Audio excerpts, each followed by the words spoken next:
Ndagusuhujeho neza amatwi muri aka kanya, urasuzwa na Padiri Janvier, nkaba ngiye kukugezaho abatagatifu duhimbaza tariki ya 2 Kanama. Tariki ya 2 Kanama hari mutagatifu Maxime, umwepiskopi wa Padua mu Butaliyani, wabayeho mu kinyejana cya 3. Hari mutagatifu Eusebe, umwepiskopi wa Versailles mu Butaliyani, wabayeho mu kinyejana cya 4. Hari mutagatifu Pierre Julien Aymar, washinze umuryango w'abapadiri w'isakramento ritagatifu, wabayeho mu kinyejana cya 19.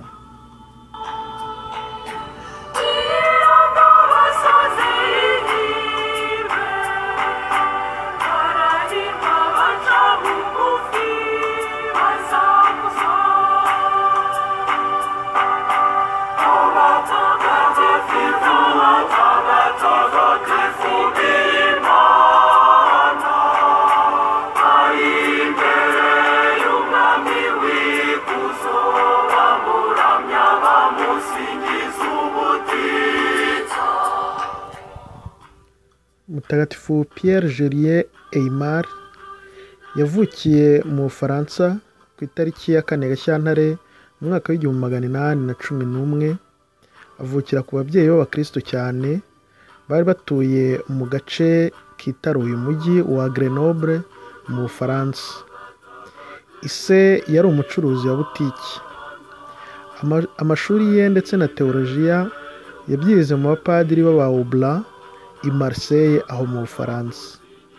Ahabwa ubusaserdoti mu mwaka w'1834, aba umupadiri wa diyosezi ya Grenoble iwabo mu Bufaransa. Mu gihe cy'imyaka 5 yakoze muri iyo diyosezi ya Grenoble, yahakoze ubutumwa butandukanye nka padiri wungirije ndetse no kuba padiri mukuru.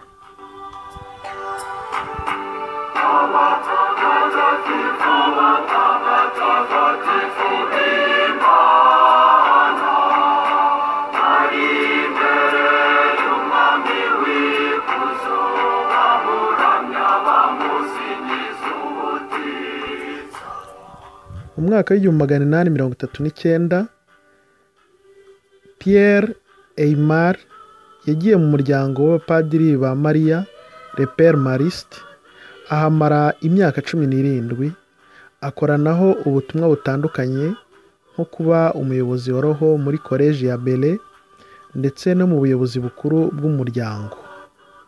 Aho naho yaje kuhava nyuma y'aho Bikira Mariya amubonekeye, akamusaba gushinga umuryango w'abapadiri bibanda ku gushengerera isakramento ritagatifu ndetse no kurikundisha abandi.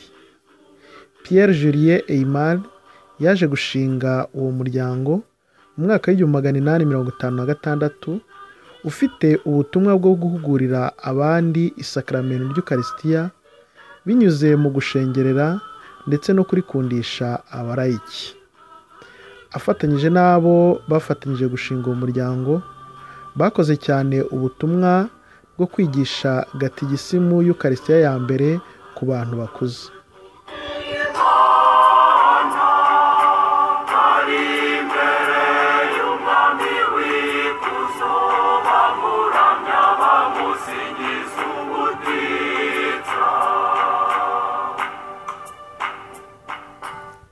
Mu mwaka w'1856, Pierre Julien Aymar afatanyije na Marguerite Guyot yayoboraga mu bya roho, bashinze ishami ry'uwo muryango ry'abakobwa ryitwa abaje b'isakramento ritagatifu. Riza ari ishami ry'awa muryango w'abapadiri w'isakramento ritagatifu, nyuma ryaje guhabwa uburenganzira bwo gukora ryemewe muri Kiliziya. Ubwo burenganzira ribuhawe na Musenyeri Angebo wa Angers mu mwaka w'1864.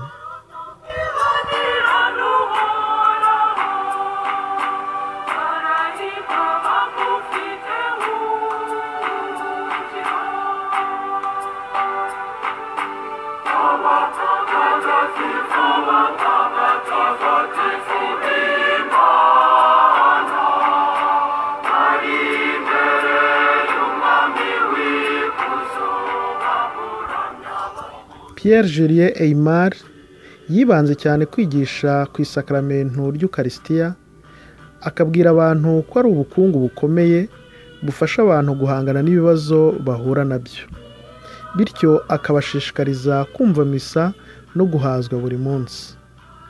Mu ngorane yahuraga nazo z'ubuzima, yabwiraga Yezu ati uyu ni umusaraba umpaye kandi ndawemera, ariko unyongerere urukundo n'ingabire.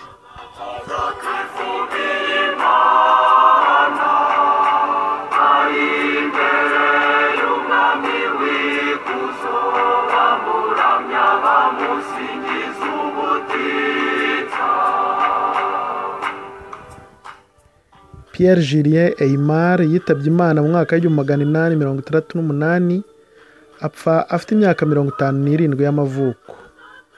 Yashyizwe mu rwego rw'abahire mu mwaka w'1925, ashyirwa mu rwego rw'abatagatifu mu mwaka w'1962, ashyirwamo na Papa Yohani wa 23. Yaje gushyirwa no kuri kalendari y'abatagatifu mu mwaka w'1995, bamushyira ku itariki ya 2 Kanama, akaba ari bwo twizihiza mutagatifu Pierre Julien Aymar. Iyo ntumwa y'Ukarisitiya yanasize inyandiko nyinshi ziri no ku rubuga rwa www.aymar.org. Bafite kandi n'inzu y'icapiro ry'ibitabo. Abitwa ba mutagatifu Pierre Aymar, abitwa ba Maxime, abitwa ba Ezebe, bose bagire umunsi mwiza. Naho ubutaha mwari kumwe na Padiri Janvier.